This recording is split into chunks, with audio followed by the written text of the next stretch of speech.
আসসালামু আলাইকুম সম্মানিত ভিউয়ার্স, সবাই কেমন আছেন? দেখেন আমাদের এগ্রো ফ্যামিলির দুইটা বেবি, একই কালারের দুইটা বেবি।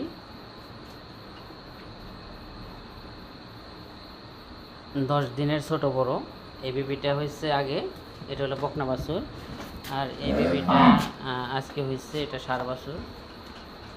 আমি এইমাত্র আমাদের বেবিদের রাতের খাবার খাওয়াইলাম, বলতে পারেন ডিনার করাইলাম।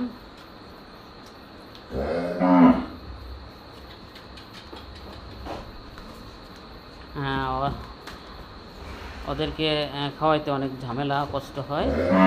আবার রাত্রি 1টা-1:30 দিকে আবার খাওয়াবো। এগুলো ফ্যামিলির সাথে থাকবেন। আসসালামু আলাইকুম।